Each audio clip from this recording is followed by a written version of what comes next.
salve, evoluídos! Nós estamos de volta com o Evoluir Podcast. Tenho certeza que você estava com saudade da gente.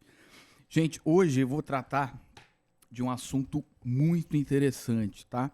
É sobre comportamento, né? O perfil neurocomportamental na gestão. E aí a gente vai falar sobre empreendedorismo, enfim, porque eu tô com dois convidados aqui muito especiais, que são especialistas nisso, e eu estava sentindo realmente a necessidade de tratar sobre isso já há algum tempo, e aí eu consegui agendar com eles, né? Depois de muito tempo. Muita gente que acompanha o nosso podcast, que é seguidor da página da Evoluir, conhece eles, porque eles são bem conhecidos aqui na cidade. Mas, enfim, Evoluir Podcast, né, gente? Para desmistificar, para acessibilizar, descomplicar a psicologia. Descomplicar, que palavra bonita, né? Isso. Descomplicar. Quebrar, né? Quebrar, acessibilizar, Sim. flexibilizar. Que massa, né? Se adaptar também, né? Se adaptar. Descomplicar. Sim, isso. Perfeito. Eu vou apresentar ela primeiro aqui, ó. 32 anos, formada há 12 anos em enfermagem. Eu não sabia que você era enfermeira. Sim. Pensei que você era Enfermeira. psicóloga, inclusive. Professora, pesquisadora, empreendedora da Singolari Isso. Estética. Isso. Muito famosa aqui em Santarém, inclusive. Gosta de praia, churrasco e cachaça. Meu Deus. Não necessariamente nessa mesma Nessa ordem. ordem aí, né? Cachaça engloba cerveja aqui também, né? Sim. Tudo relacionado a álcool, Sim, né? um Etílico. pouquinho, né? Né? Seus momentos, né, Ju? Sim. Ela gosta de meditação, estar com amigos e família. Ela é filha da dona Neide. Ela é a Juliana. Daqui a pouco eu aperto tua mão, tá? Pronto. Perfeito. Temos também o Felipe, 33 anos, psicólogo, formado há 9 anos, neuropsicólogo, professor de pós-graduação, empreendedor na Vivari Psicologia. Ele gosta de praia, de viagens, gosta de amigos também, gosta de cozinhar, massa carbonara. Filho da dona Nete Soares. Isso mesmo. Primeiras damas. Tudo bem, Ju? Tudo certo. E você? Tudo Tranquilo? bem. Finalmente a gente marcou esse podcast, Podcast né? aí. Você é ocupada, né? Um pouquinho, né? Depois, quando a gente começa a pensar, a entender o processo todo, você vê que dá conta, que dá para buscar, que dá para inserir mais alguma coisa. E é por isso que a gente está aqui hoje, para ter essa conversa, fazer algumas quebras, paradigmas. Estamos aí. Quem segue a Juliana no Instagram sabe o quanto que a vida dela é atribulada. Isso aí. E temos o Felipe. Felipe. Como é que tá, Felipe? Tô ótimo. A última vez que a gente se encontrou foi no meu aniversário, né? Tu lembra? Melhor Lá em não, Alter né? do Chão. Alter do Chão, Foi no sim. sítio. Exatamente. Foi aniversário barra, né? Levado. Exatamente. Mas isso aí, Deixa em off. né? deixa em off, não vem ao caso, né? Isso aí. Gente, é um prazer ter vocês aqui para a gente tratar de um assunto tão importante, né? Eu tratei, já dei algumas pinceladas, assim, por exemplo, sobre inteligência emocional com a Sim. Patrícia, né? Que foi um podcast muito legal que a gente teve. A gente falou desse comportamento no trabalho, enfim, que é necessário, né? A gente engole tanto sapo, né? No dia a dia, que essa questão da inteligência emocional que está dentro desse contexto comportamental. E aí aqui a gente vai jogar uma luz assim de como que funciona esse comportamento Sim. até neurofisiologicamente, Sim, né? A isso questão aí. dos neurotransmissores, dos neurônios, enfim, temos dois especialistas aqui. Sim.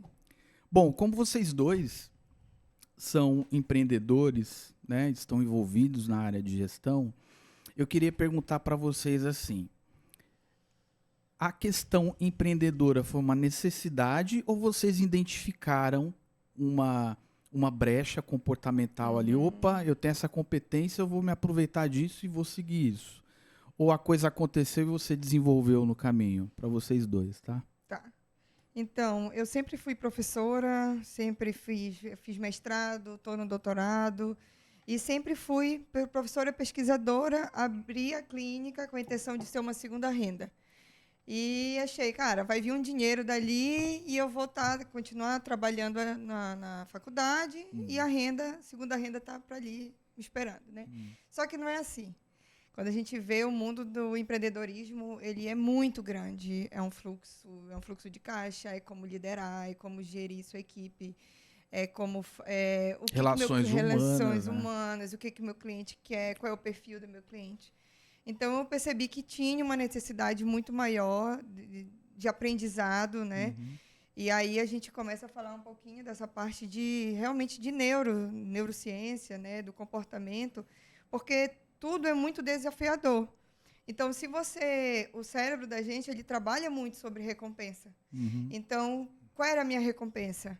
Né? Então, o cérebro, ele também é um pouco preguiçoso. Então, que eu tenho que estipular uma recompensa para poder, agora eu vou começar a trabalhar, eu vou empreender, eu vou ler. Então, eu comecei a me direcionar para livros, pessoas, podcast, vídeos, filmes, que eram Já gravou relacionados... podcast? Ainda não, mas só escutando, né? Ah, tá. É o teu primeiro aqui? É o meu primeiro aqui, olha aí. Moleque. Isso aí. E aí a gente sabe que a gente é um ambiente que está inserido. Então eu fui me aproximando de pessoas que já empreendiam, não é nada mais justo do que aprender com quem já sabe, né? Então a gente vai acabando mudando o ambiente que a gente está inserido, ou pessoas, livros. Assim, eu imagino, e eu já tratei muito, né? Já trabalhei muito na área da educação. Sim. E aí, Felipe, até para levantar a bola para você. Ser professor tem que ter um perfil empreendedor, né? Pelo sentido da gente ter que... Disso tudo que você falou, eu encaixo também na questão do professor. Relações humanas, rotinas, administração do tempo... Cumprimento de um plano de ensino. Exatamente. Cobrança, né? Enfim. Eu acredito que o grande desafio do professor, sem dúvida, é a relação também com o aluno. Que aí nós temos o quê? Nós temos uma turma com 20, 30, 40 alunos e cada um vai apresentar um perfil e você vai ter que se adaptar a esses vários perfis.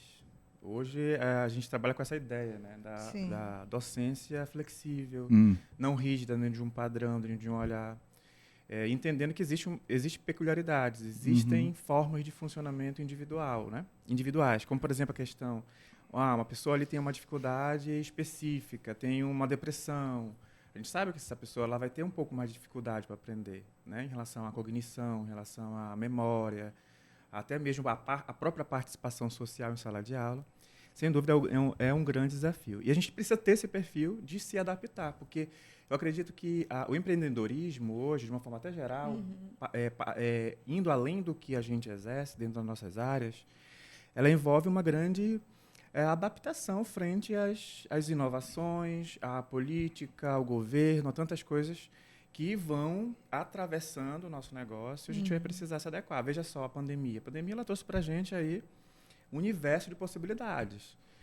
Tiveram serviços que foram, de uma forma importante, né, extintos, outros tiveram que se reinventar, reengenharia, né, da administração de empresas precisou reinventar o seu negócio. Né, fazendo as coisas mais digitais, podendo fazer um evento, um congresso, que antes ocorria ligeiramente em massa, né, presencial, agora a gente presencia ali as conferências dentro das nossas áreas, por meio dessa ferramenta, né, que é a virtualidade. E eu interrompo, tá? Sim. Eu sou meio mal educado mesmo. Ô, Felipe, o que você falou é muito importante, porque assim, a gente tem um senso comum, né? Só pincelando aí, colaborando contigo, de que empreender, a pessoa vai se tornar chefe, vai se tornar rico, vai se tornar... vai possuir um status perante a sociedade, né? Vai ter um negócio, enfim. E a gente esquece dessas características, dessa... Eu não vou dizer que é a parte difícil, porque é a parte inerente. Sim. Né? Sim. Tanto é que a gente está discutindo justamente isso. Se a gente tem uma predisposição e a gente desenvolve essa predisposição, essa coisa fica um pouco mais leve. Né? Exatamente. Fácil nunca vai ser, vai ser sempre difícil. isso que você traz, as pessoas não sabem, né? Que o comportamento empreendedor não é somente ser chefe e ter um negócio. É desenvolver características e competências. Não sei se você enxerga dessa forma. Com toda certeza. Não basta você querer empreender ou ter a vontade disso, né? Você precisa entender também as suas potencialidades, as suas dificuldades e, frente a isso, você vê como é que você vai direcionar esse negócio. Uhum. Então, todo negócio ele envolve um risco, então nunca nós teremos uma certeza absoluta, mesmo por conta desse ambiente que tem as suas contingências, que tem as suas mudanças, e nós vamos ter ali instrumentos, não só recursos financeiros, mas recurso psicológico, né? Recurso psicológico realmente para que eu possa direcionar para um planejamento, para uma execução, para uma relação com esse cliente. Ótimo. Né, para a relação com os próprios colegas que irão trabalhar conosco. Né? A gerência da clínica, ela envolve, hoje nós temos em torno de 15 psicólogos que atendem com a gente. Né? Nossa, que legal, cara. Então, nós tem a gerência do espaço, tem a gerência com a agenda, né, dos profissionais que atendem a nossa clínica, tem os nossos próprios atendimentos. Porque uma coisa é você estar num negócio onde você está gerindo somente. Outra coisa é você fazer essa gestão, digamos, tática, estratégica, e outra é você estar na operacionalização também, né? É o pensar e o praticar. Exatamente. Mão na massa e estratégia. Porque daí entra o quê? Entra o psicólogo que vai atender em psicoterapia, o psicólogo que vai fazer a avaliação neuropsicológica, enfim, que vai fazer uma palestra, que vai fazer um mini curso, um curso de capacitação, né? Exercer mesmo, operacionalizar. Então, é uma divisão que hoje nós conseguimos na clínica, né? Nós somos 3 sócios, a Suzane e a Janaína, que também são psicólogos, que também estão nessa mesmo contexto, em que nós estamos gerindo e também estamos operacionalizando dentro das nossas especificidades. Né? E é o teu caso também, né? Sim. Eu acho que facilita mais, que a gente está em contato ali de como que está indo o negócio, né? Sim. Você tem o feeling do negócio. Mas, e no teu caso é mão na massa mesmo, né? Mão na massa mesmo. Né? E eu tenho minha sócia também, que é a Kellen, que ela é... Quem? A Kellen. Kellen? Kellen. Queremos você aqui. E aí, é o Danilo Gentili que faz isso, tá? Sim, né? Não criei, não. Então, ela fica também na parte operacional e eu fico nessa parte mais de gestão e também no operacional. Então, cada vez mais eu entendo que eu tenho que ir saindo um pouco do operacional e tendo mais essa gestão para poder eu conseguir entender e detectar algumas coisas que, se eu ficar só olhando aqui para o meu paciente, entrar na sala 2 horas e sair 10 horas, 8 horas, eu não consigo entender a clínica como um todo. Então, hoje eu estou no operacional, mas sempre colocando as minhas colaboradoras, treinando, para poder, uma hora eu sair do operacional e conseguir gerir isso de fora, porque você entende mais o processo quando você olha de fora. Mas assim, como que você notou isso? Porque eu acho que muita gente não... Né? Assim, voltando ao senso comum de novo. Sim. Pô, se eu montei um negócio, eu vou ficar gerindo ele. Sim. Né? Eu já montei um negócio para não colocar a mão na massa. E geralmente a gente monta um negócio que a gente domina ali, alguma coisa do tipo, né? E qual foi o start, assim, que a luz que acendeu na tua cabeça, que você falou, bom, eu tenho que me desapegar um pouco do operacional. Eu imagino que seja um equilíbrio. E aí entra a questão da inteligência emocional. Né? Opa, estou muito no operacional, estou deixando um pouco a gestão. Estou muito na gestão e...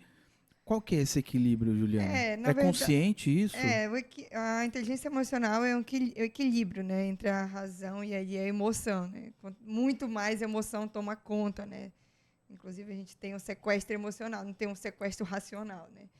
Então, a gente começa a perceber que a gente tem dentro da clínica detalhes para arrumar, tem os clientes que vão começar a sugerir algo. Então, assim, se eu tiver todo o tempo fechado dentro de uma sala e não conseguir olhar a clínica como um todo, vai começar a faltar coisas. Como é que está a parte administrativa? Como é que está o fluxo? Será que quanto eu tenho que tirar de meu Prolabore? Quanto eu deixo para a clínica? Então, se eu ficar ali todo o tempo olhando só para a parte operacional, eu não consigo ver a clínica como um todo. Então, assim, todo dia você tem que se monitorar para não ser sequestrada emocionalmente. É, isso aí. Você é inteligente emocional? A gente tenta, né? A gente tenta. Porque eu sei o que eu quero. A partir do momento que eu sei aonde eu quero chegar, eu consigo colocar um pouquinho a razão ali, né? Então, o cérebro trabalha muito sobre isso. Para onde você quer ir? Então, mas isso demorou, porque eu não era consciente, né? Uhum. E a gente pode até chegar a falar depois sobre emoção e sentimento, né? Emoção é aquela coisa que a gente não sabe por que aconteceu. Eu peguei a caneta lá e joguei, peguei essa xícara, quebrei. Então, isso aí é emoção, né? Isso acontece quando a gente tá apaixonado, né? Sim, demais. Questão da ocitocina lá, não é? E aí, a parte emocional. Então, mas você não entende o processo. Quando você entender o processo que vem a parte da psicoterapia, entender por que você está agindo dessa forma, se tornar consciente. Então, o que acontece? O pensamento gera sentimento, sentimento gera ação, e a ação vai gerar um resultado. Ah, interessante. Né? Então, eu vou precisar... Eu também já faço psicoterapia, e foi aí que eu consegui tornar mais inteligente emocional, porque eu me tornei consciente. Você mapeou as tuas emoções. Isso. Eu já entendo por que eu estou dessa forma, por que eu estou me sentindo triste, porque as pessoas, às vezes, né, eu estou ansiosa. Opa! Aí. Tá. Às vezes a pessoa nem se entende. Eu estou com uma ansiedade, alguma coisa, uma angústia, e não sabe por quê. Então, quando você se conhece, entende por que você está sentindo isso, é mais fácil de se trabalhar. Viu, Leila? Viu? Está precisando ali? Ela tem um coração um pouco exacerbado, né, Leila? A questão das emoções. Muito, Inteligência emocional, Leila. A Leila, para quem não sabe, ela tá nos bastidores aqui, tá, gente? Enfim. Ó, a gente falou da Leila e perdeu o fio da meada, Sim, né? falou de romance e já perde o fio da meada. Eu fui Falou de paixão, Falou de paixão. sequestrado Eu fui emocionalmente. sequestrado emocionalmente, viu, Leila? Isso daí. Mas o amor faz isso, né? Esse sequestro emocional, a eliminação de neurotransmissores, como a dopamina, né? Aquilo que te prende. A dopamina, ela vem te trazendo um prazer rápido e momentâneo. Então, você se prende, você fica viciado naquilo, né? No doce, no álcool, nas drogas, dopamina. Né? Exatamente. Eu li um livro, eu inclusive até falei com vocês antes da gente começar o podcast chamado Geração Dopamina. Eu li no Kindle, né? Sim. E eu não tenho ele fisicamente, mas depois eu vou colocar a imagem dele aí, e o autor eu não lembro. E ele fala justamente isso, que a questão emocional, quando a gente não mapeia, quando a gente não regula ela cria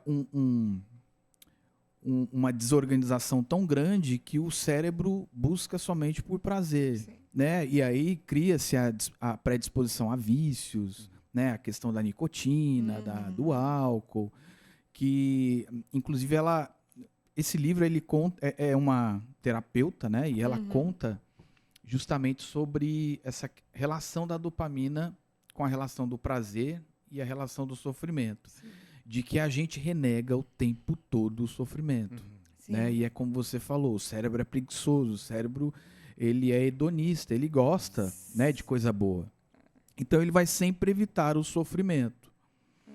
E eu acho que a gente está até entrando em outro assunto, mas o sofrimento, às vezes, dentro de um processo, e eu acho que o mundo corporativo, os coaches usam muito isso. O sofrimento dentro de um processo com propósito, ele pode ser benéfico, porque ele pode equilibrar justamente essa relação sofrimento-prazer. Porque quando você relaciona o teu processo, a tua recompensa, né, o que eu vou ganhar com isso, o cérebro entende, então eu vou trabalhar. Aí ele começa a liberar neurotransmissor que vai sentir feliz, alegre, satisfeito. Mas se tu relaciona o teu processo à dor, tu vai ter a repulsa dele, né? Exatamente. E aí, Felipe, eu vou levantar a bola para você. Eu vi, inclusive, aquele filósofo, ele o Clóvis de Barros, que ele fala muito assim, não sei o quê. Sim. Você conhece ele? Sim. Aliás, Clóvis de Barros, querendo dizer aqui. Tá aí, ó. E ele fala que é pura ilusão a gente achar que a gente tem liberdade tendo somente o prazer. Porque a gente fica refém somente do prazer. Então, é meio paradoxal, né? Sim. Contraditório. Você não ter a liberdade de não ter esse prazer, né? De te incomodar quando você não tem esse prazer. Você fica escravo do prazer. Sim. E, Que entra a dopamina, né? que entra Que a dopamina. são as medidas imediatistas, né? A dopamina ela traz isso. É o prazer imediato, né? Então, esse objetivo em que eu preciso ler, que eu preciso fazer um curso de finanças, que eu preciso fazer um curso de gestão, que eu preciso entender como que funciona, é muito moroso para algumas pessoas. Então, eu quero o quê? Eu quero uma coisa rápida. Nós vivemos hoje uma cultura iFood, né? Que é a express. A coisa é rápida.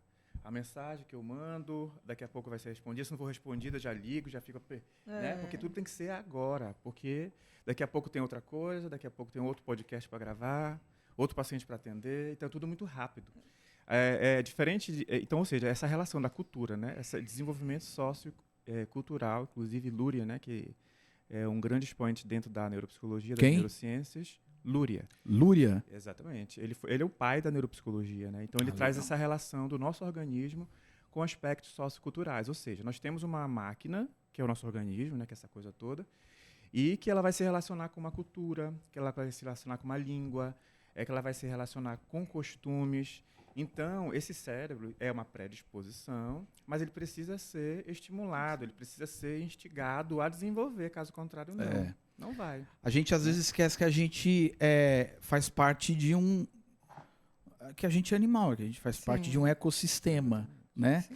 E eu costumo falar, quando eu tratava muito com o ensino médio, assim, né, essa questão da orientação vocacional, profissional, da questão desse imediatismo, né? E aí eles eram muito curiosos, assim, né? Tipo, como que era no teu tempo? Fala, cara, no meu tempo a gente ligava para casa das pessoas, se elas não tivessem, a gente tinha que deixar recado, e quando ela chegasse, ela retornava para... Mas como assim? Mas não tinha nada para mandar? Não tinha. A gente tinha que esperar. E o interessante, né, que essa relação da neurociência com várias áreas, como, por exemplo, a neuroarquitetura, esse ambiente em que eu vou adaptar a iluminação, a cor, para proporcionar uma certa experiência para a pessoa, né? Seja no aspecto de um empreendedorismo alimentar, ou numa clínica, num espaço, numa recepção. Na neuromarketing, hoje nós temos isso também. Por exemplo, uma das orientações básicas do marketing hoje digital é que seus vídeos que você vai postar sejam de 30 segundos, de 1 minuto e 30 no máximo, que é o tempo de um Reels, por exemplo, né? Ou seja, informações rápidas. As pessoas, se vê um vídeo lá de 10, de 30 minutos, a pessoa vai passar direto. Vai, né? Mas eu acho, Felipe, até se a gente for refletir sobre isso, que, assim, eu acho que a gente não estava preparado para tudo isso, como animal, como ser humano, né? É uma perspectiva que eu defendo muito. Eu acho que a gente tem que pensar sobre isso. Segundo, a gente tem que ver a ordem das coisas. Eu não sei se... Eu acho que devido até ao excesso de informação, né? A gente quer ver a próxima informação. Eu não sei se é a internet que nos influencia ou é a gente que tem essa demanda. Nós temos essa demanda porque hoje em dia o nosso trabalho, hoje, quem é que trabalha hoje numa empresa, numa gestão que não vai ter um WhatsApp, por exemplo? Impossível. Hoje nós precisamos de WhatsApp, enfim, para tantas coisas que a gente sabe, né? Mas a ideia é o seguinte, tem um sistema que funciona, que eu preciso me adaptar a ele, tem o meu comportamento, tem esse automonitoramento que muitas vezes não acontece, ou seja, o tempo de uso que eu tenho nessas redes. Será que realmente eu estou usando o Instagram para desenvolver meu empreendimento, ou estou ali correndo, vendo coisas que não, enfim, que vão só me atrapalhar a fazer uma gestão do meu tempo produtivo, né? Então tem esse viés também. Então eu acho que é uma relação dialética entre essas coisas externas a mim e esse meu funcionamento, né? Então tá lá o Instagram, tá lá as redes sociais, tá aqui as minhas metas. Está aqui a capacidade que eu tenho ou não de controlar meu comportamento frente a isso que é muito prazeroso, que me gera uma descarga dopaminérgica incrível, né? Porque daí eu estou vendo, estou rindo, estou sorrindo e estou me afastando. Aí já vem a procrastinação, né? me afastando dos meus afazeres, das coisas que eu preciso fazer naquele dia, naquele momento. Deixa para depois. Vai dar tempo, né? E outra, eu queria só deixar claro aqui que procrastinação, gente, não é preguiça. Ela pode ser sintoma de alguma coisa muito grave, que inclusive a gente pode até abordar depois. Inclusive, a questão por exemplo, de alguns transtornos específicos, né, o TDAH, ele tem uma carência dopaminérgica muito importante. Então, o que acontece? Para ele vai buscar essa dopamina de alguma maneira. Então, para ele tem que ser muito rápido as coisas. Não pode ser uma coisa que se delongue muito, que seja demorada. Ele precisa entender isso para ele exercitar atividades que são morosas, que vou enfrentar esse incômodo, vou encontrar algum prazer. Aí entra a questão do significado, né? Do olhar a minha atividade e tentar ver o que eu posso tirar. Do filtrar, né? E pensar ela, né? A perspectiva que eu carrego dela, que é aquela questão. Se eu olho o meu trabalho, se eu olho a minha atividade como, sei lá, difícil, impossível, né? Isso já gera toda uma predisposição química até do cérebro, né? A procrastinar, por exemplo. Né? Agora, se eu me envolvo, por exemplo, o TDAH, ele tem uma questão do hiperfoco, né? Então, ele foca muito naquilo. Então, aquilo que para ele é muito interessante, é prazeroso aquilo. Então, ele vai estar hiperfocado. Né? E um dos sintomas, inclusive, é ter dificuldade de se envolver em atividades entediantes. E o que é isso, então?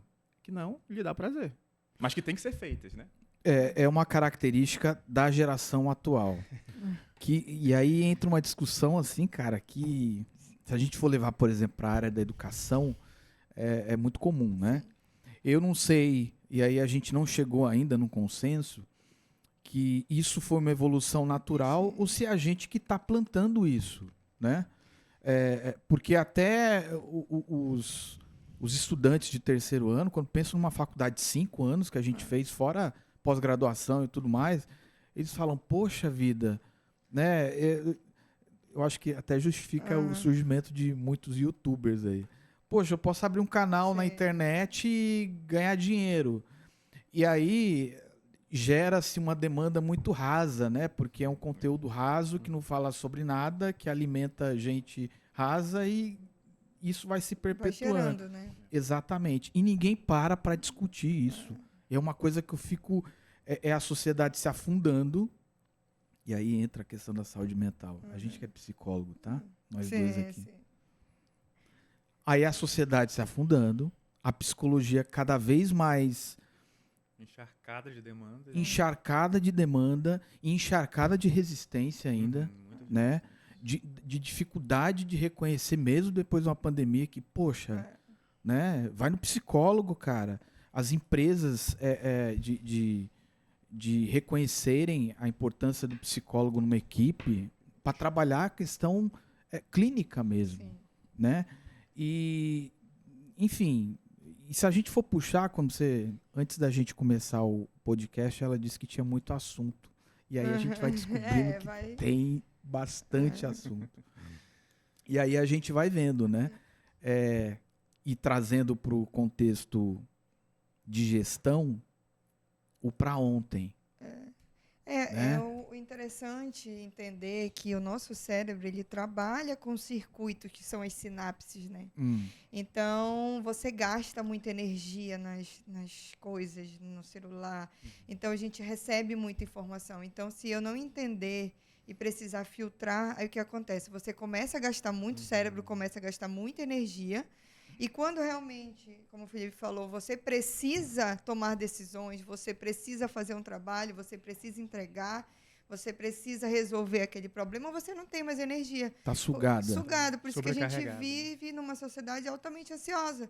Tanto é só você ligar a televisão, tem vários aplicativos, né? Para você ter o Netflix, você fica rodando, não escolhe nenhum filme, porque a informação é muita. Então, se a gente não entender que precisa filtrar, o que eu preciso nesse momento?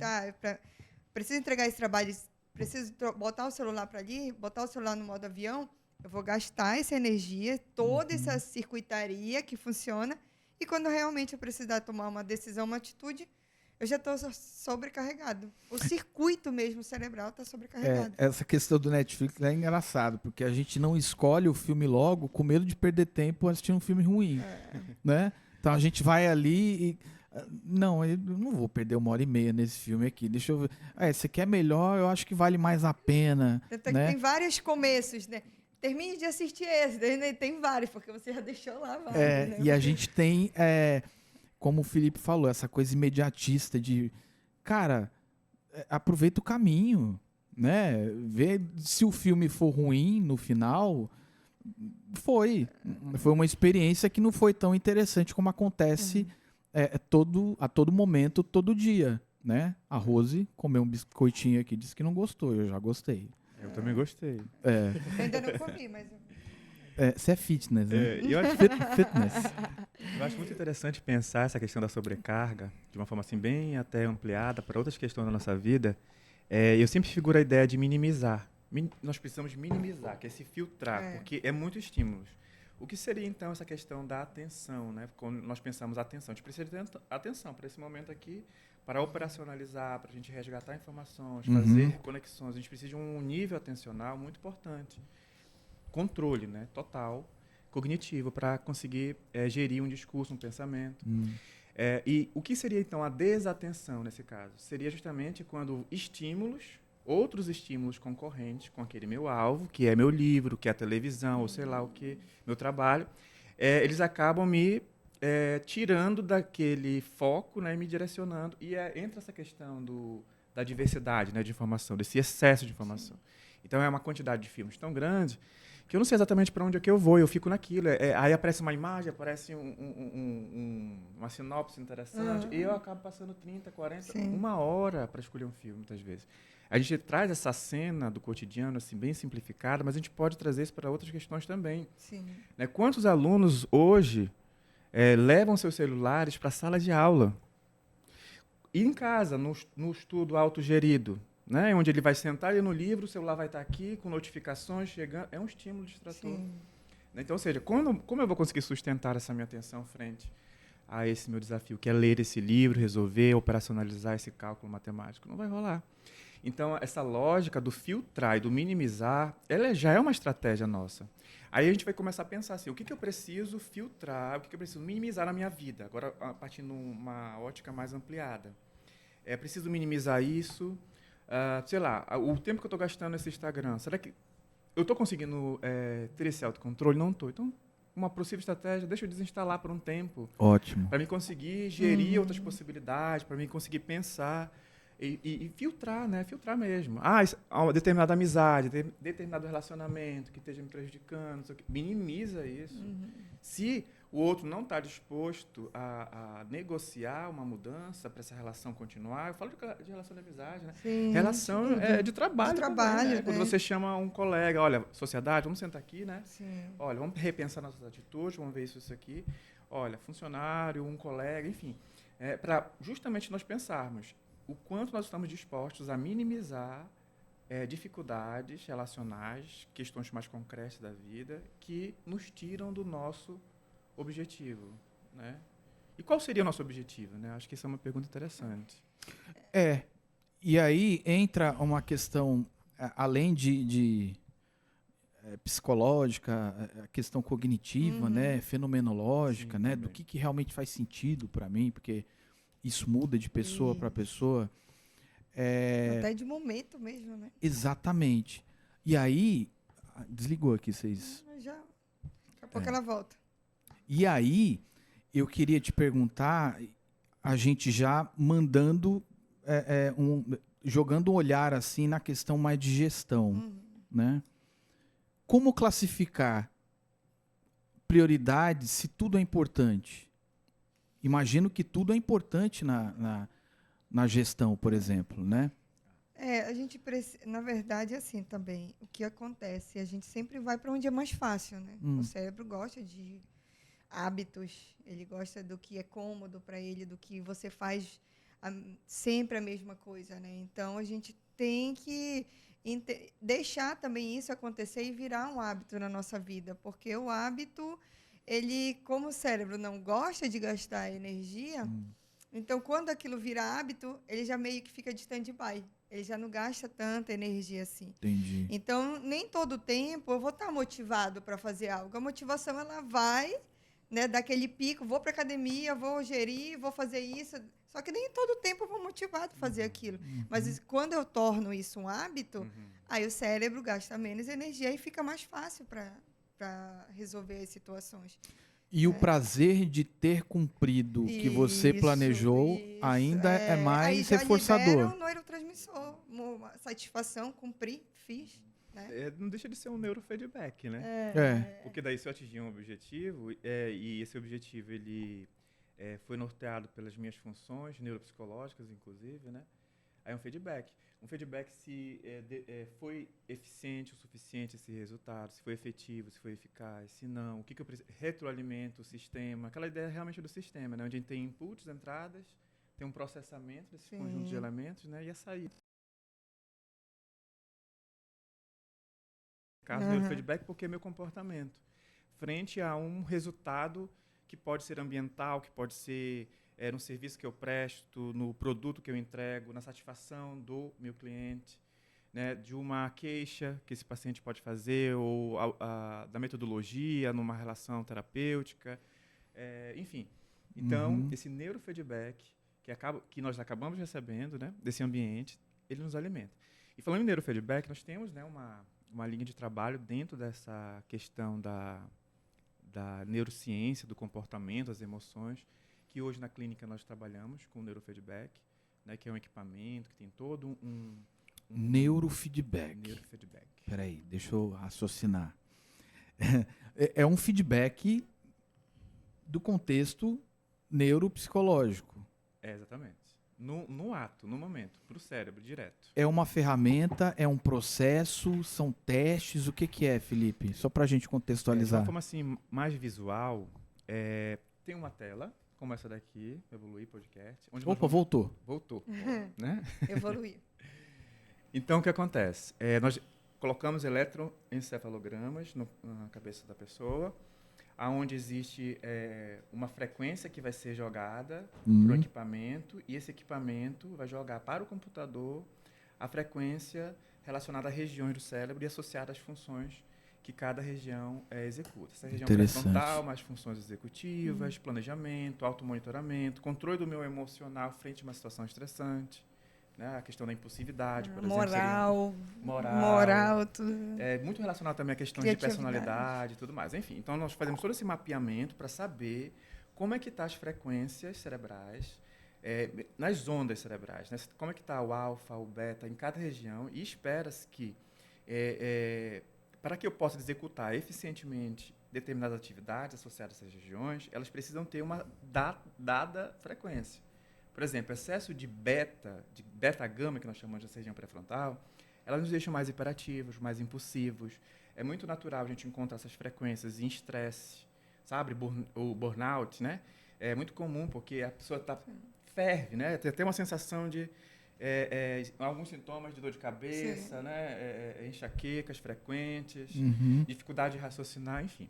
Então, nós fazemos esse monitoramento inicial, que é um mapeamento, né, desse cérebro, das ondas, das frequências, e a partir disso, o próprio sistema, junto também, obviamente, com possibilidades de personalizar um treino cognitivo para essa pessoa, realiza uma ficha, onde nós vamos, então, a partir de então, fazer uma intervenção. Então, se cria essa avaliação inicialmente e, após ela, se faz uma intervenção em sessões. Então, o paciente agora, já em intervenção, ele vai sentar na frente desse equipamento todo, né? Com elétrons, e nós vamos receber essas frequências e ele vai jogar. Ele vai jogar, por exemplo, com as frequências cerebrais dele. Então, ele vai estar olhando um jogo. O objetivo do jogo, por exemplo, é fazer com que um bichinho fique voando. Se ele dispersar, o bichinho vai descer. Então, ele vai precisar sustentar a atenção dele para que ele... Então, isso força com que o cérebro ele se automodule. Então, o neurofeedback é uma automodulação e ela não envolve um processo consciente. Ela envolve um processo totalmente involuntário. Eu só preciso estar ali fazendo atividade. O paciente não precisa entender como é que funciona o neurofeedback. Quem precisa entender é o operacionalizador lá, que vai ver assim, tal frequência, e vai fazendo ajuste na hora do jogo, para justamente ele atingindo as atividades ou o desempenho esperado pelo cérebro dele, dada a atividade. Cara, Que perfeito isso. Isso é empreendedorismo, né? Em Santarém, por exemplo, a Vivari hoje é a única clínica que tem 2 polos de neurofeedback, que está atuando diretamente com pessoas com quadros degenerativos, quadros neurológicos, né? Pessoas assim que o medicamento, o tratamento medicamentoso, o tratamento X, Y, terapêuticas não estão dando resultado, ou estão trazendo muitas reações adversas a ponto de criar outras situações, né?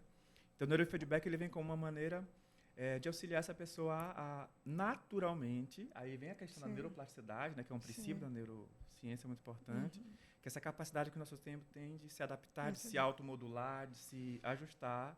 E ao mesmo tempo, Felipe, é bom a gente deixar claro para as pessoas que estão assistindo, e aí, da gente deixar claro o seguinte,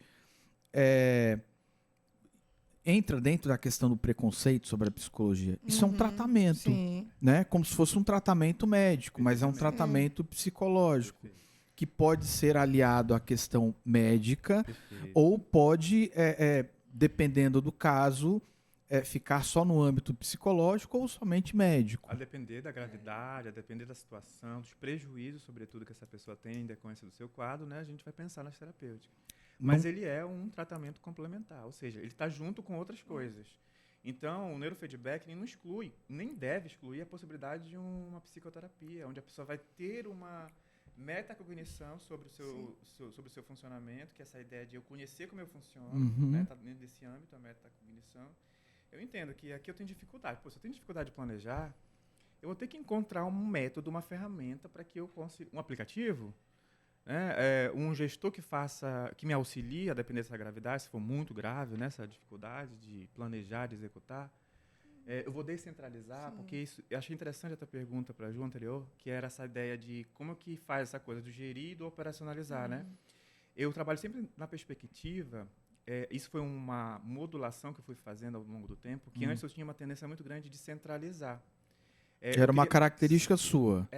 Eu queria resolver tudo. Na minha cabeça, só eu ia fazer daquele jeito e tinha que ser daquele jeito. Que se outra pessoa fizesse, não ia ficar da maneira com que eu idealizei. E haja terapia na minha cabeça, uma análise, né? Que pra gente é eterna, não tem jeito. Que bom, né? Enfim, Xerri, meu analista querido. Quem? Xerri. Xerri, queremos você aqui. Então, né? Então, a questão da... Até me perdi. Falei do Xerri e me perdi. O Xerri fez você... Emocional, a pergunta da Ju em relação à questão da terceirizar o serviço. De terceirizar o serviço. Exatamente. De sair desse papel de centralizador e descentralizar aquilo que é possível descentralizar. A gente sabe que tem coisas que é só realmente a gente que vai precisar fazer. Ok, mas o balanço do caixa do mês, o que está entrando e saindo, alguém pode fazer isso. Né? E a gente monitorar, fiscalizar, observar. É isso que eu vou te perguntar, eu já vou levantar a bola para você. Mas isso não é seu? Então, né? Não era uma coisa meio narcisista, uma coisa meio insegura da tua parte? Talvez alguma experiência passada fez você ter essa super proteção e centralização disso? Não tenho dúvida, Xerri. Venha pra cá, porque aí é contigo. Aí tu responde essa pergunta, tá? Manda o relatório dele, Xerri. Sem dúvida, tem sim. E aí, ô Ju, o que você manda? O que você traz pro teu dia a dia? Porque, cara, é aquilo que eu falei pra você, é a questão fenomenológica, a questão existencial, cognitiva e social. É uma relação... E como que a gente administra o que é nosso dentro desse turbilhão todo, por exemplo? Mano. Análise, não tem jeito. Análise. Porque assim, desde a barriga da mãe, hoje a ciência já traz que a gente vem captando informações do ambiente, né? Então, o que somos hoje é tudo que a gente ouviu, que a gente escutou, ouviu, viu, né? Você lembrando ou não, né, Ju? Isso, inconscientemente ou não, e espelhando, né, os nossos pais, então a gente carrega muito isso, né? Tem gente, tanto é que tem gente que cresce absurdamente e quebra, cresce e quebra. Por quê? Porque os pais foram assim, acham que a parte de dinheiro, de ter uma questão financeira melhor é uma coisa ruim, quem é rico não presta. E você vem embora carregando tudo isso. Será que eu posso ser rico? Será? A gente faz a pergunta, eu posso ser rico? Aí tu fica assim, eu quero ser rico, mas na hora que você pergunta se eu posso ser rico, e às vezes você prefere não ter a riqueza, mas ter a ligação com a sua mãe, continuar com essa ligação. Então, entender o processo, fazer essa quebra, né? E terceirizar, como ele falou, a partir do momento que você não vai dar conta de tudo e vai acabar sendo regular em tudo e bom em nada, porque você não vai dar conta. Então, começar a terceirizar. Hoje mesmo eu tive uma reunião, né, com uma equipe, né, de São Paulo, que eles vão me ajudar a gerir. Vai entrar uma parte de marketing, vai entrar uma parte de setor financeiro, vai entrar uma parte de liderança, né? E eu ali vou gerindo tudo, né? Estou aqui. Mas se cada um entrar com o seu, todo mundo conversar junto, a gente tem um resultado legal. Eu acho que isso tem muito, está muito relacionado com a questão do autoconhecimento. Sim. A gente fala em terapia, a gente fala em análise, a gente fala em autoconhecimento. Cara, quais são os meus potenciais, as minhas competências que eu posso aproveitar? Lógico, a gente não vai ser bom em tudo, né? Não. Mas a gente pode aproveitar algumas experiências, habilidades para a gente poder utilizar no nosso dia a dia. Sim. Quando você fala, por exemplo, automonitoramento, eu estou falando em autoconhecimento também. Né? Tornar-se consciente. Exatamente. É uma percepção de, opa, esse comportamento aqui é prejudicial ou eu estou monitorando a fim de mudá-lo. E como que eu percebo isso? Eu acho que tudo parte da percepção, do como você falou, automonitoramento, autopercepção, enfim. Poxa, isso é dos meus pais, como você acabou de falar. Sim. É uma cultura lá de casa. E como que eu quebro isso? E aí, né, Felipe, a gente vê tantos profissionais, eu não quero dar nomes, mas enfim, de profissões assim, porque cada um é cada um. Sim. Mas a gente vê cada profissional irresponsável se aproveitando disso, né? Reprogramação atômica, não sei como que tratam aí, e brincam tanto com isso, né? De que você tem o poder de se reprogramar e basta querer. Basta um encontro, uma imersão de 24 horas que você vai sair dali diferente. E não é assim. Isso acaba sobrando pra gente, né? Mais uma vez a geração iFood, né? Aquela coisa expressa, aquela coisa que vai estar pronta que eu não vou colocar a mão na massa, né? Mais vou cortar Exatamente. verdura, mais rápido, né? não vou cozinhar, vou pedir aqui, já vai chegar prontinho para mim, quentinho, vou comer. Então essa ideia, né, de que as pessoas não estão dispostas a investir o seu tempo e o financeiro, porque nós sabemos que a psicoterapia ela tem um custo, né, hoje, muito importante. Então acaba que as pessoas não querem investir. Ou até mesmo tem possibilidade do tempo, do dinheiro, mas estão norteados de resistências a vir a esse ambiente. Né? Porque escuto muito na clínica, eu não queria vir hoje para a sessão, como é difícil falar do que dói, como é difícil lembrar de coisas. E eu sempre trago, nesse contexto, né, uma reflexão psicoeducativa da seguinte maneira. Olha, já está lá no passado, não tem como eu esquecer, tem pacientes que querem esquecer. Como é que eu faço para esquecer? Você não vai esquecer. Você precisa lembrar. Porque se você tenta esquecer, na verdade, você tende a repetir. Então, ou você lembra para elaborar, para você olhar aquilo com algum tipo de proveito, e eu não quero romantizar sintoma de ninguém, que eu acho que não é necessário, né? Mas pensar o que eu posso fazer a partir dali. Que tipo de informação, que tipo de coisa eu posso fazer agora no meu presente, que aí entra a questão da flexibilidade, do fazer diferente, do automonitoramento. Opa, eu estou entrando numa relação que é muito parecida com o que eu já vivi, deixa eu ver o que eu posso fazer agora. E aí entra a questão do hábito também, né? De tudo, da relação que você já viveu. Então, toda relação vai acabar sendo parecida, porque eu já tenho hábito. Exatamente. Né? Tipo assim, aí até a gente brinca, eu tenho o dedo podre.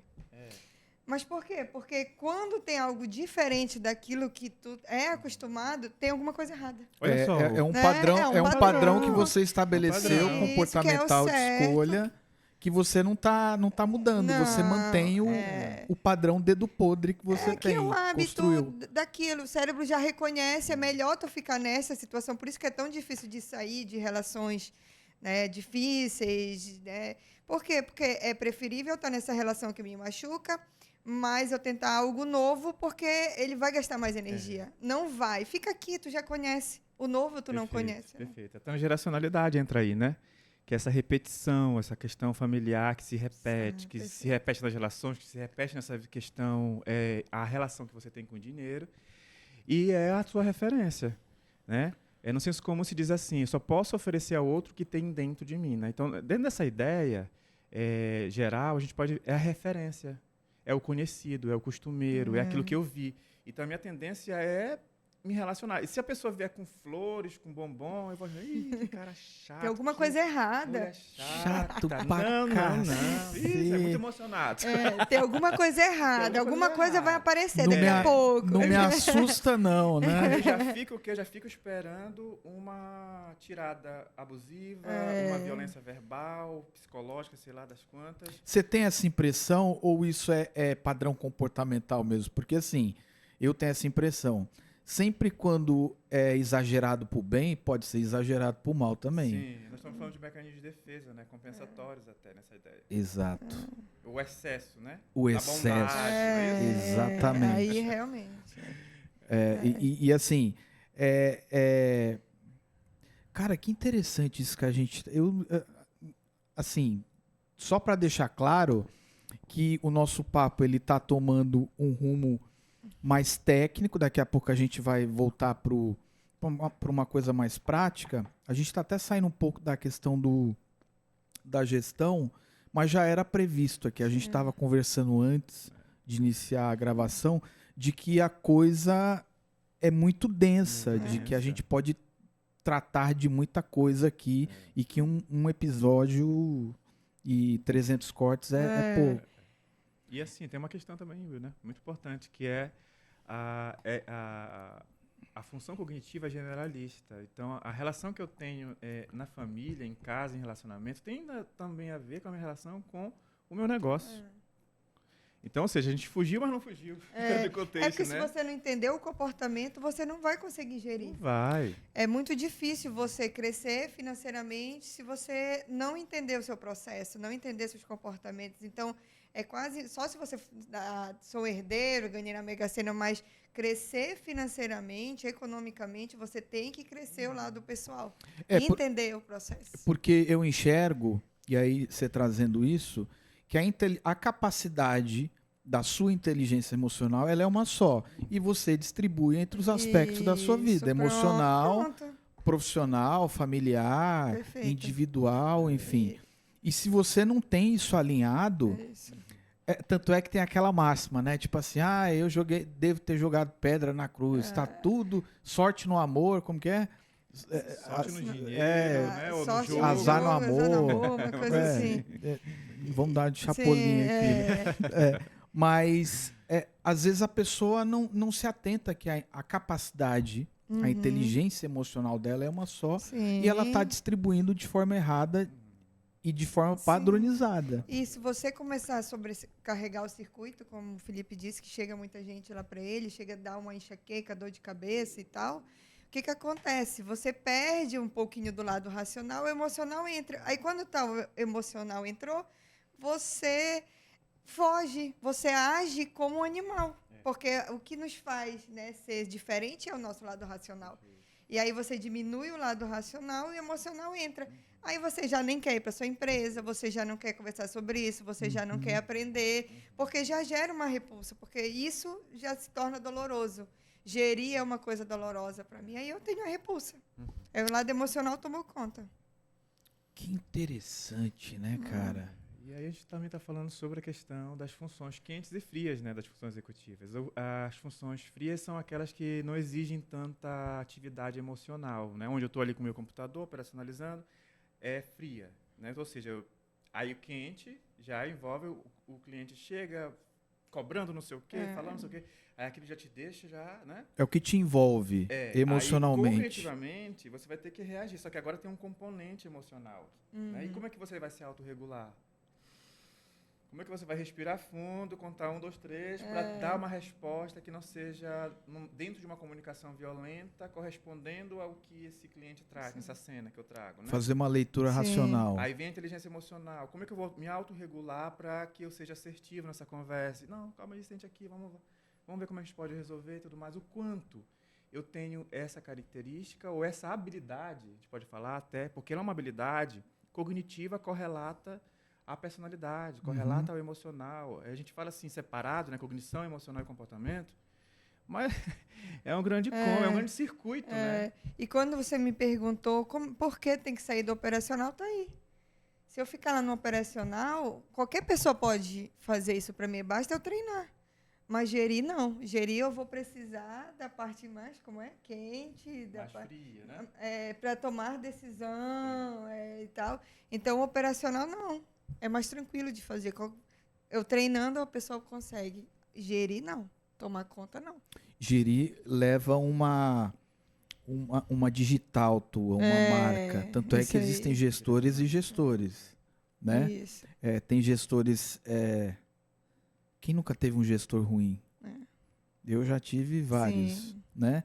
E quem nunca teve um gestor bom ou um professor bom que você lembra que você fala, cara, aquele cara fez diferença na minha vida. Hoje eu tô e sou, né? Sim. O que aquele cara me ensinou. Ele realmente contribuiu para isso positivamente. É muito interessante, né, o Felipe? Quando a gente... E aí, para quem não fez terapia, o processo psicoterapêutico, quando a gente acessa, né, as pessoas, a gente vai descobrindo muito isso vai emergindo muito, né? De que as pessoas foram marcadas, né, durante a trajetória dela, tanto emocionalmente, no relacionamento, no trabalho, enfim. E o que ela traz ali no consultório é justamente essa falta de interpretação e de ressignificação de tudo isso, sendo bom ou ruim.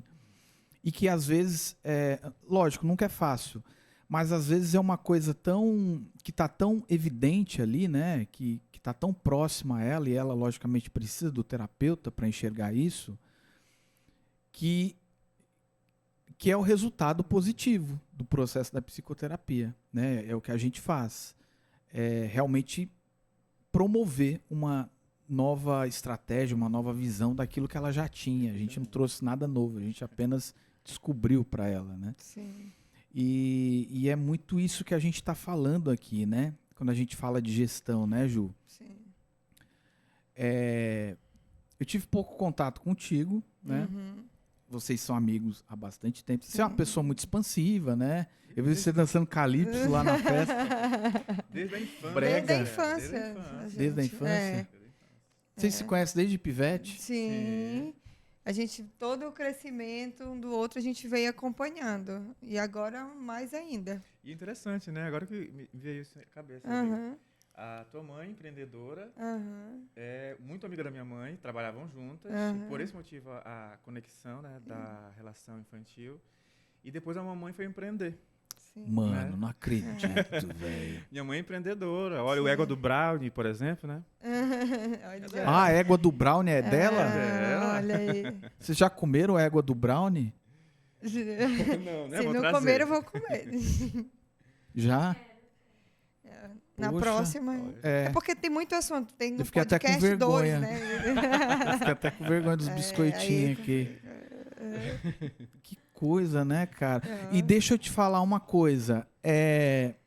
Você leva essas experiências pro teu dia a dia? Com certeza. Na verdade, eu comecei a ter esses feelings, as sacadas, a partir de dar aula na psicologia, né? Porque entender a parte anatômica e fisiológica, no livro de anatomia e fisiologia, tudo bem, mas para sair isso para psicologia, por que você tem que aprender? O que é um cérebro? Beleza. Não poderia ser a mesma coisa. Aí eu fui lendo essa parte todinha de comportamento, correlacionar a estrutura cerebral, por que a psicologia precisa entender esse processo, né? A parte de memória. Então, você falou, né, que a gente vai guardando a memória desde a infância. Então, tudo que marca muito a gente, seja no aspecto ruim ou bom, você guarda mais. E aí, o subconsciente da gente, ele vai te dar uma resposta. Por isso, é olho por mim, é olho por olho, dente por dente. Eu sou assim, ponto final. Não, tu é assim porque... Aí entra a psicoterapia de novo, análise. Né? Entender por que eu sou assim, porque o subconsciente, ele vem. Preguiça, né? Gente que não muda, não é? Isso. Rigidez, né? Acho Você que sabe que eu falei isso? Sim. Você postou Eu hoje, né? postei, eu tenho preguiça de gente, sem paciência, zero paciência, porque tem Eu todo... sou assim, não muda. Ai, que chata, Ai, que chato. pra cacete. Ai, de novo isso. Não, Tem toda uma Melhore. circuitaria, neuroplasticidade para você tomar outras decisões, outros conhecimentos. Então, não adianta você ficar reclamando da mesma coisa se você sempre a mesma atitude. Porque é o mais fácil, você já conhece. Coisa nova é mais difícil. Então, a gente tem mais ou menos 1 bilhão de neurônios. Cada neurônio se conecta conecta 10 mil neurônios de uma única vez. Então, assim, olha a capacidade monstruosa que a gente tem. A pessoa, não consigo fazer isso. Tá bom. É preguiça. Preguiça, cansa, né? Cansa um pouco. Não estou disposto a isso. Não, deixa eu ficar aqui nos meus stories e tal. É o que ele falou, do celular, vou ficar aqui no celular, é mais fácil. É mais fácil. Por isso que eu vou deixando as coisas para lá. Eu vou reformular o que eu falei, Sim. procrastinação, né? Que pode apontar para alguma questão mais grave. A preguiça também. Inclusive Você queria falar que a menina é preguiçosa. Não. Não, inclusive, não, muito pelo contrário. Inclusive a Maitê, ela fala da preguiça, lembra? Preguiça, você lembra? Preguiça mata qualquer talento, ela falou. Aliás, Maitê, adorei. É uma escolha, né? E eu acho que até para você sair dessa posição cômoda, medíocre, vou até colocar, né? vitimizada, né? Você tem que trabalhar isso, né, Felipe? Muito, muito. É aquela questão da rigidez, a questão da decisão realmente de entender que, peraí, para me ter resultados diferentes, né? Eu preciso fazer algo diferente, porque se eu estou fazendo isso há muito tempo, esse padrão, essa rigidez, eu não estou alcançando o que eu quero, como, por exemplo, o tipo, mas por que eu não consigo fazer isso? Né? Por que eu não consigo atingir tal objetivo? Aí eu minimizo tudo que, de alguma forma, pode estar me atrapalhando, né? E terceirizo a culpa, né? Sim. É Deus, é o horóscopo, é o chefe, né? Um obsessor, um espírito obsessor. E eu acabo não assumindo a responsabilidade daquilo que eu preciso realmente fazer para deslanchar naquilo que eu preciso, né? Naquilo que está me incomodando. Aí entra essa questão da análise. O quanto eu estou disposto a entrar no setting para falar de tudo isso e conseguir me ouvir, porque eu acredito que a análise, sobretudo, é essa autoescuta, né? Sim. Até quando nós profissionais vamos pontuar, a gente pontua sobre essa matéria-prima que é o discurso do outro, né? Então é se escutar, seja pela sua voz, seja pela voz da pontuação do profissional, né? O quanto estou disposto a entrar nesse set? O quanto estou disposto a sair dessa homeostase de não me responsabilizar, né? Pelos meus resultados, pelas coisas que eu quero alcançar e não estou conseguindo. Então é uma questão de decisão. Perfeito. E eu tenho uma pergunta para você. Mas antes eu vou pedir um copo d'água. Tem? Eu também. Água? Já acabou. E um cafezinho não tem não, né? Eu vou fazer uma pergunta para você. Sim. A partir de que momento isso se torna um transtorno? E para quais transtornos isso aponta? Essa dificuldade de... Porque a gente vê essa dificuldade muito comum no ambiente escolar, por exemplo, né? Com algumas dificuldades de aprendizagem, com algumas descobertas de alguns transtornos, né? Inclusive, no ambiente escolar. Mas, ainda assim, no contexto da gestão e no mundo adulto. Como que a gente identifica que isso é um transtorno? Porque muita gente pode estar se identificando com isso e às vezes pode estar sofrendo um transtorno mesmo. Então, eu sou muito suspeito, né? A avaliação neuropsicológica, Ela é um Por que você é grande- suspeito? Porque eu sou neuropsicólogo, né? Ah, eu Eu pensei faço porque você avaliação. tinha TDAH. Também, né? Então, sou suspeito não só pelo fato de eu ser neuropsicólogo, que inclusive a questão do TDAH tem muito a ver, né? Por eu ser TDAH, a minha escolha em relação à neuropsicologia tem essa relação. Mas é necessária uma avaliação neuropsicológica, porque nós vamos avaliar personalidade, vamos avaliar afetividade, vamos avaliar a atenção, a memória, como esse raciocínio se faz. Essa inteligência, esse raciocínio verbal funciona mais do que um não verbal, que é de execução, que é uma inteligência que eu não preciso necessariamente de um conhecimento prévio, formal, como esse da escola, né? Uma situação do dia a dia, que eu tenho que dar uma resposta, tenho que solucionar. Agora, em comparação a essa questão da linguagem, onde envolve já um conhecimento mais formal e tudo mais, o que está mais desenvolvido? Está mais desenvolvido isso aqui?